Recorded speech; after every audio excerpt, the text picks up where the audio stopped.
Here, please. Follow the sergeant. Stay in the school circle. Gather around him and stay in a circle. So this is everything a paratrooper would have been wearing jumping into Normandy, June 6, 1944. Okay? Take a look here. So main weapon, the M1 Garand. 9 pounds. Okay. Yeah.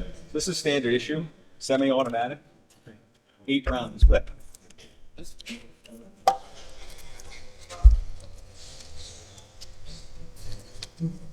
Pretty heavy, right?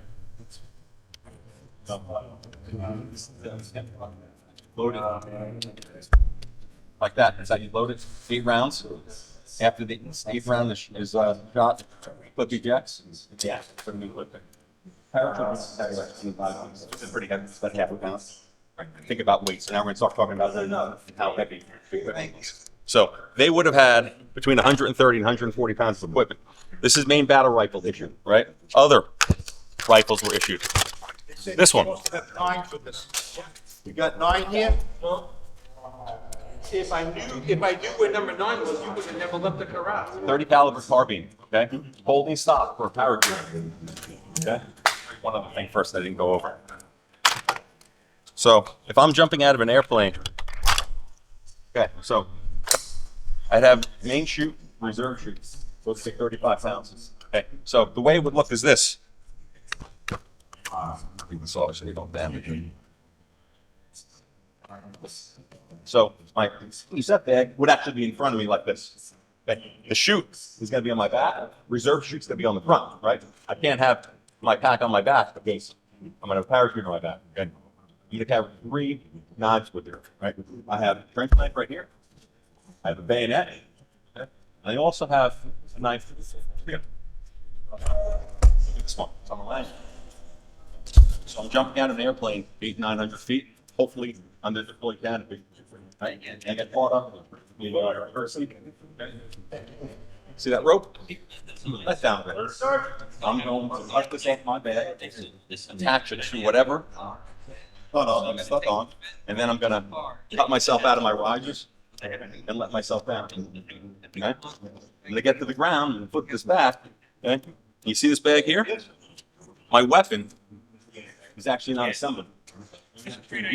In this bag. Looks like this.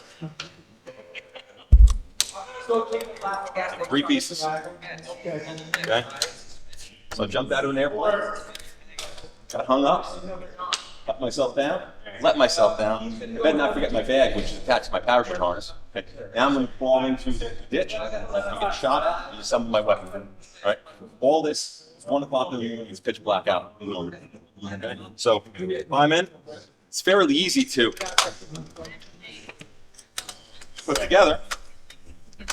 Okay. Start being shot at, and I'm going to find trouble. Okay. So this is one weapon, heaviest one. Other weapons, as I was saying earlier, 30 caliber carbine, foldable stock. Why is that important? My weapon is fully assembled already. It would be in the scabbard right here, or maybe just like this. Okay, so as soon as I hit the ground, I'm ready to fight. This would be issued to a radio man or mortarman. Okay, this is a secondary weapon. So first he'd be using the radio, okay, or he'd be dropping mortar. Okay, you know that. Which one would you rather carry? That one, right? It does not have the stopping power. Okay. This weapon, 450 to 500 yard effective range. Okay. Large caliber, much smaller, 250. Okay. It was more of a defensive weapon. You're dropping mortar rounds, and you need to defend yourself. Use that.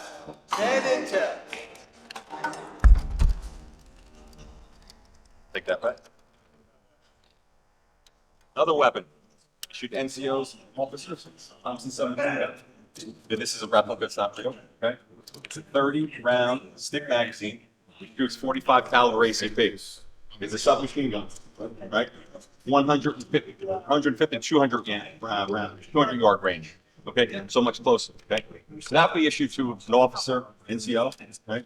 Because there's no expectation that you're gonna be shooting distance. Probably you're gonna be coordinating. Hey, you be shooting gun over there, you start to flank us over here for more fire over there, okay? Only once you got close, they got close. You got close, okay? Last weapon, issue to squad leaders, mortarmen, okay? Model 1911, 45 caliber, 7-round magazine. That 45 caliber ACV. The same round that goes through that weapon, but only 150 to 200 yards. Okay, for the defensive weapons. All right. So those are the weapons that we issued. You take a look here. My pockets will be full of everything I needed for 3 days. I got 25 of those in-block clips, very heavy. I had suspenders in the belt on. All my pockets would be filled. We'd take my rations over there.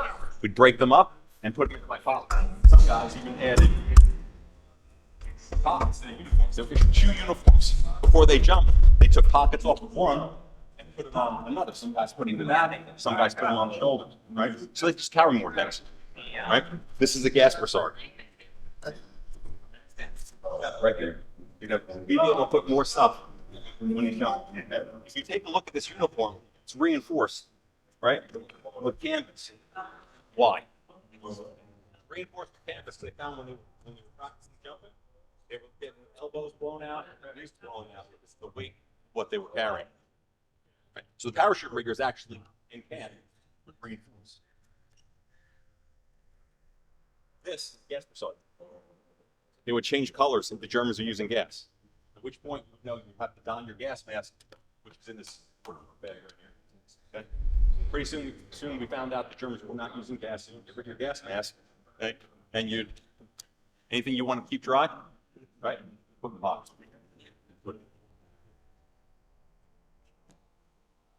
I'm out of room. What do I have here? I have a Hawkins mine. It is a anti-tank mine. Pressure detonated, okay? Which means you have to get pretty close and you feel to knock the trap off. Paratroopers were lightly armed. They were not carrying heavy weapons. The heaviest weapon they would have carried was a bazooka right there, all right? Okay. You're going to probably be able to immobilize a tank and not take a tank out. As you go through, paratroopers are also issued first aid kits, their own first aid kit.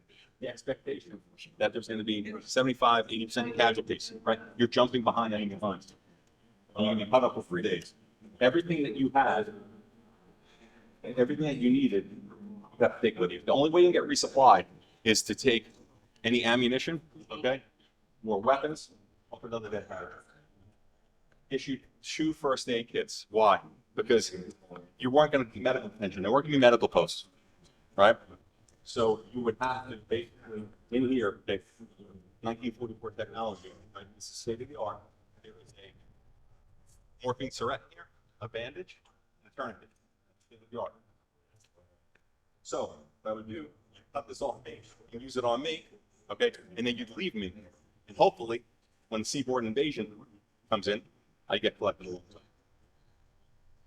As you go through, you can see they'd be carrying smoke grenades, they'd be carrying grenades. They'd also be carrying toiletries, right? And personal items in this pack. That's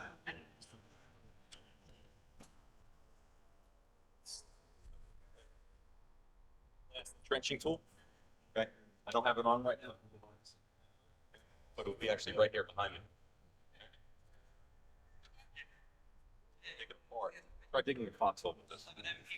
Okay. Big one.